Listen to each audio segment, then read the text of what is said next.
Our practices greatly affect water conservation, energy efficiency.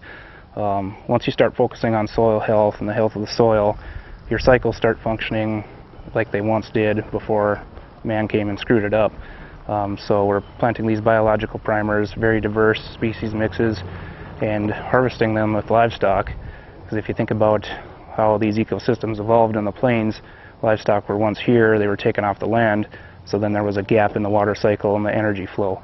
So now we're tying that all back together, and we're noticing large increases in infiltration rates. You know, a couple years ago we had a rainfall event where we had 22 inches of rain, or excuse me, 13 inches of rain in 22 hours, and we were able to infiltrate the first 8 inches that fell before we had any surface runoff. Okay, and the neighbor, who is conventional wheat flax rotation tillage, that event happened in late June, and he had ponds out in his fields that froze over.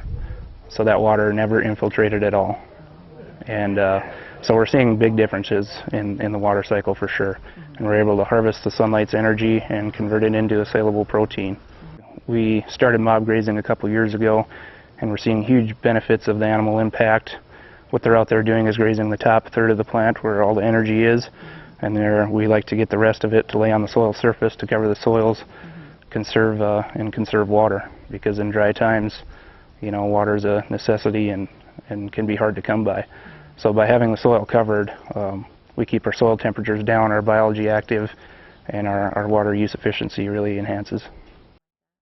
Yeah, we do use solar pumps for wells, solar energizers.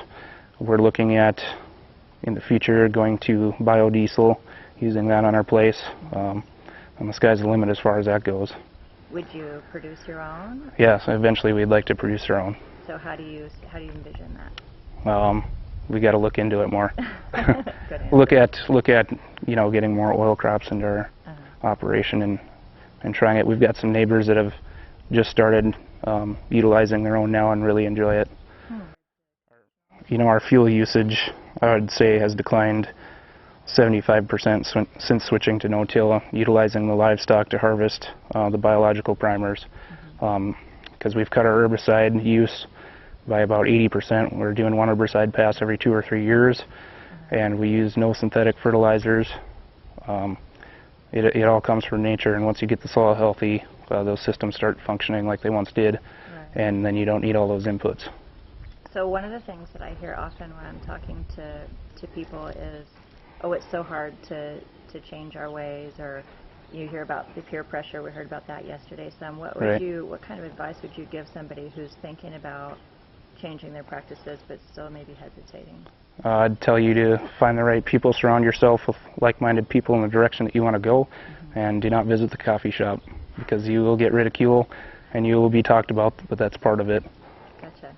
But are you seeing higher yields and higher success rate than Yeah, we're seeing higher yields on our place, and although yield is a decent measure, net profit is more of a measure that encompasses, you know, holistic systems. So our net profit is you know, at least twice as high of conventional farmers and our neighbors and what they're doing.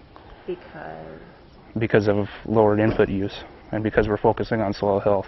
Don't have to buy all the synthetics or put on herbicides, you know, very often, and that just saves us a lot of money.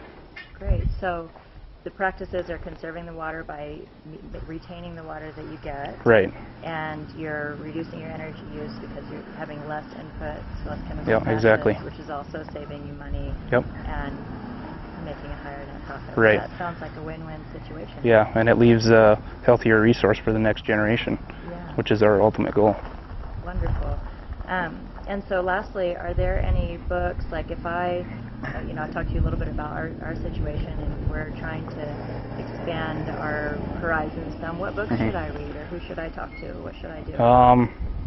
One of the best books I've read is The One Straw Revolution by Masanobu Fukuoka. He's a Japanese farmer. Another good one is Omnivore's Dilemma by Michael Pollan. The Soil and Health by Sir Albert Howard was another good read. And then any of the holistic management books are really good reads too.